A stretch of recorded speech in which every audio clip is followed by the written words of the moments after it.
ערב טוב. שמי מיכל קומורניק, פסיכואנליטיקאית מנחה ויו"ר הכנס השנתי של מכון תל אביב לפסיכואנליזה זמננו. אנחנו שמחים לראות את כולכם כאן ולארח את פרופסור הינשלווד, האורח המרכזי של הכנס. אני אעבור עכשיו לאנגלית. I'm excited and pleased to open the conference Alive Moments and Intuition in Countertransference with Professor Robert Hinchelwood. I would like to thank you, Bob, for accepting our invitation to be the guest of honor at the Tel Aviv Institute of Contemporary Psychoanalysis annual conference. This is a wonderful opportunity for us to meet you face-to-face in a more personal and intimate way and to further understand your diverse thinking and your vast body of work. Professor Hinchelwood is a psychiatrist and psychoanalyst at the British Psychoanalytical Society. He wrote and edited dozens of valuable books and articles in the field of psychoanalysis. We know him best for his seminal book, A Dictionary of Kleinian Thought, as well as other books on theory and clinical studies. His training was oriented in Kleinian theory, in which he continued to concentrate. He writes about groups as well as politics from a psychoanalytic viewpoint. We will talk more about it later in the conference. Professor Hinchelwood is also an historian of psychoanalysis. He continues to be a prolific writer until today. Just a few months ago, he published a book on the work of Herbert Rosenfeld, edited by Gavrin, as well as a book, Bion as Clinician, and this past month, his book, The Mystery of Emotions, was published. In his clinical work and writing, Professor Hinchelwood reveals a unique interest in intimacy and humanity, both of which are authentically present and alive in treatment. He sees both as conditions to develop change. So what exactly is intimacy he writes about? What are the moments he calls alive moments? And why is all this so essential? These are the questions around which this conference was structured, and as such, I would like to begin thinking about them, even now, at the opening. Freud saw the unconscious as a paradoxical combination of immediacy and distance, meaning the unconscious is distance, foreign, and inaccessible to thought. But it is also immediate, close, and alive, because we repeat it and express it all the time in our general actions and, of course, in our transference. In remembering, repeating, and working through, Freud wrote that what the patient needs to remember must be lived in the present. It is not enough to remember it in hindsight. Similarly, the therapist must also encounter the patient's mind in a live and immediate way. The intellectual aspect must not be ignored, but it must also not be presented to the patient in a way detached from what was awakened in him. Betty Joseph claims that change in the therapy will occur as a result of experience and not explanation. And Professor Hinchelwood, who participated in seminars with Joseph for many years, says we must look for the alive moments in every moment of therapy. This, in fact, is what we will discuss today and tomorrow. Hinchelwood's interest in the alive and intimate side in therapy came about at the start of his professional career. In his book, Countertransference and Alive Moments, he describes how, as a medical student, he already noticed the absence of personal attention towards patients in various hospital wards, even in the psychiatric wards.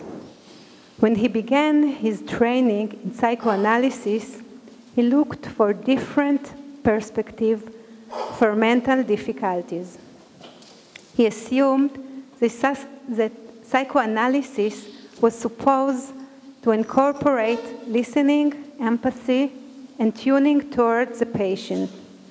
He found that to a certain degree, it is as such indeed, but at the same time, psychoanalysis can lose the personal side with patients, since psychoanalysts often deal too much in the need to justify the theories in which they believe and the interpretation that arise from them. Hinchelwood sees countertransference as a place in which intimacy is formed in therapy. He recounts that he began dealing with psychoanalysis not long after the publication of Paula Hyman's revolutionary article on countertransference. This article sees the important potential of countertransference and has accompanied Hinchelwood's idea throughout his entire professional career, culminating in the recent publication of his book, Countertransference and Alive Moments. Even when Hinchelwood discusses psychoanalytic theories, he distinguishes between a distant intellectual understanding and an understanding based on a close emotional experience. As such, Hinchelwood wrote a dictionary of Kleinian thought, particularly from a theoretical perspective. Later on, he felt the need to add to this theoretical understanding a clinical element, based more on the experience in therapy. And with this, he dealt in his book, Clinical Klein. Psychoanalysis, according to Hinchelwood, doesn't take place solely on the path that begins with basic assumption and ends with conclusions.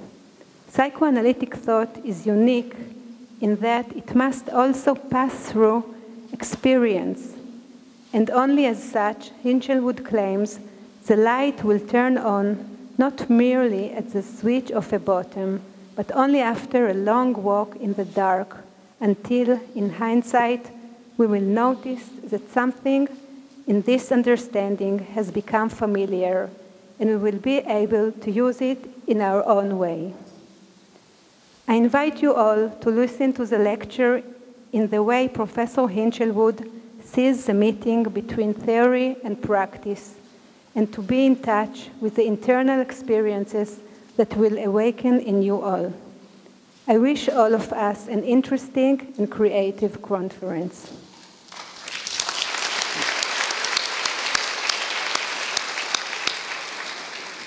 I would now like to invite Tלמי, the chairwoman of our institute, a training psychoanalyst, to say a few words.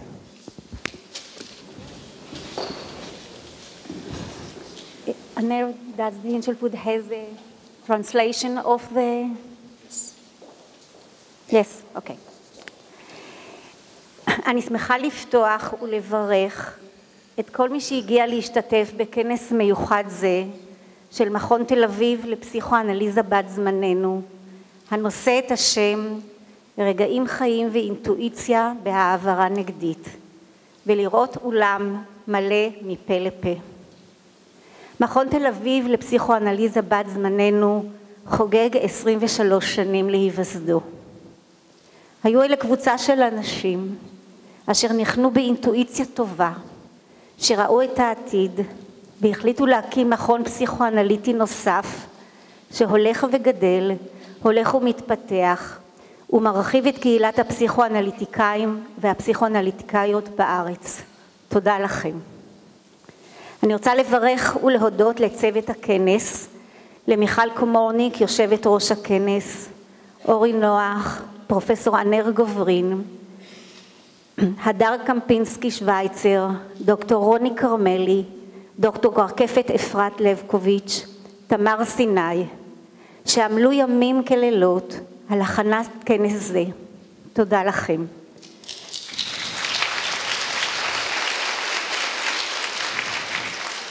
וגם לוועדה המדעית שניצבת מאחורי כל הפעילויות הרבות והמגוונות של המכון, וכמובן לכל המרצים והמנחים שתפגשו בכנס הזה. וכמובן לבצלאל, האיש שניחן ברגישות ונחישות פסיכואנליטית מבטן ולידה, המאפשרים לו להכיל את כל הלחצים הנלווים להכנת כנס זה. בצלאל, המנהל האדמיניסטרטיבי שלנו, תודה לאל שאתה שלנו.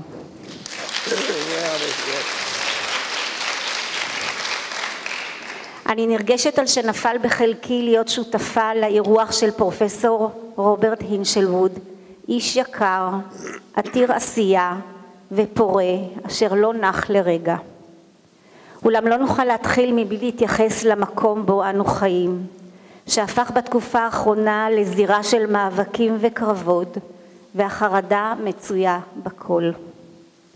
באופן כמעט מיסטי, בוב הינשלווד פרסם מאמר ב-22/2/23 בשם Populism, the Politics of the Emotions, כמו נכתב במיוחד אלינו, בו הוא מתאר את מערכת היחסים בין העם והאליטות, וכותב, יש לזכור כי הדמוקרטיה אומנם מאפשרת חופש ביטוי, אך גם מאפשרת חופש להשלכות. סוף ציטוט.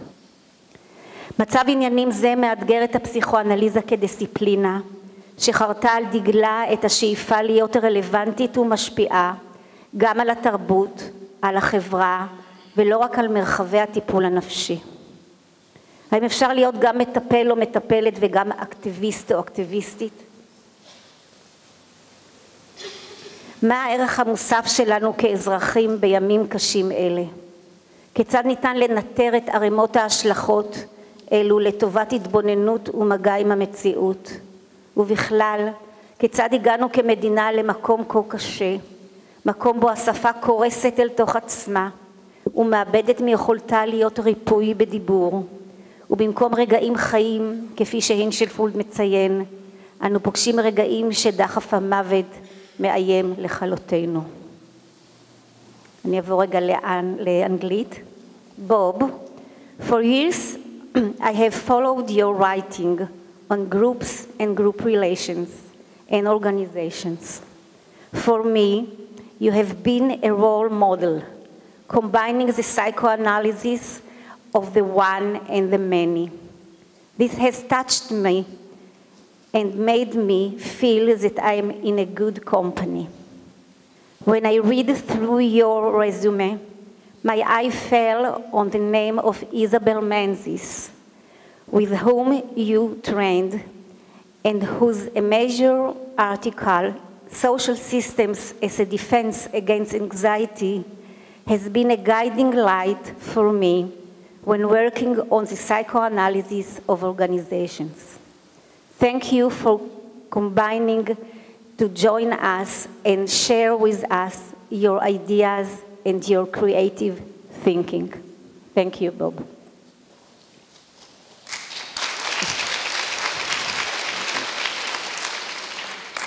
אחת השאלות שהעסיקו אותי לאורך השנים היה מדוע לקח לפסיכואנליזה כל כך הרבה שנים להכיר בסובייקטיביות של המטפל, להכיר בילד שבו וברגשותיו כמשאב חיוני בטיפול הפסיכואנליטי.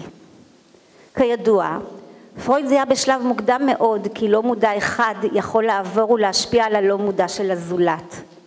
אך זיהוי זה לקח אותו לאזורים של הטלפתיה בפסיכואנליזה, והיה עסוק בניסיון לפצח תופעה זו של העברת מחשבות מאחד לשני ללא מילים. האפשרות שבדרך זו עוברים גם רגשות מאחד לשני, פרויד נמנע מלגעת ולפתח. הימנעות זו נעוצה בוודאי בעובדה שמרכז הכובד והחשיבה אז היה בפן המדעי של הדיסציפלינה, שזה עתה נולדה, ושאיפתה הייתה להימנות על משפחת המדעים. אולם, האינטואיציה שלי אומרת, כי ייתכן שתשובה לשאלה זו נעוצה גם ברובד הלא מודע, ותמונה בעובדה שלבנת היסוד של הטיפול הפסיכואנליטי, הזוג הפרוידיאני הראשון, היה מטפל גבר, רופא, ומטפלת אישה היסטרית, גבר ואישה לבד בחדר הסגור. החרדה מפני פריצת גבולות והאפשרות לגלוש במדרון חלקלק היו חלק בלתי נפרד מלידתה של הדיסציפלינה. יונג ופרנצי איששו חשש זה ביחסים שנפלו אליהם עם מטופלות שלהם. אפשר לומר אולי, כי אנה או, המטופלת הראשונה של הפסיכואנליזה, הלוא היא ברטה פפנהיים, זו אשר חרתה על דגלה של הפסיכואנליזה את שיטת הריפוי בדיבור, נשלחה באופן לא מודע להתריע על סכנת האינססט בטיפול, דרך פנטזיית ההיריון המדומה שלה מאדון בי, הלוא הוא ברויר. והסערה הרגשית אליה נכנסה אשתו של ברויר, שדרשה מבעלה שיפסיק את הטיפול באנה, ויעקרו את מקום מגוריהם, מעידה על חרדה זו. היכולת לשהייה במופעי תיאטרון העברות והפנטזיות היה אז מוגבל. היה צריך לחכות שנים לשובו של המודחק, להשבת הסובייקטיבית המודחקת של המטפל, ותהיה זו פאולה היימן, כפי שציינה מיכל, אשר תניח את התשתית הראשונית להכרה בהעברה הנגדית כמשתנה חיוני בעבודה הטיפולית וכדרך המלך ללא מודע של המטופל.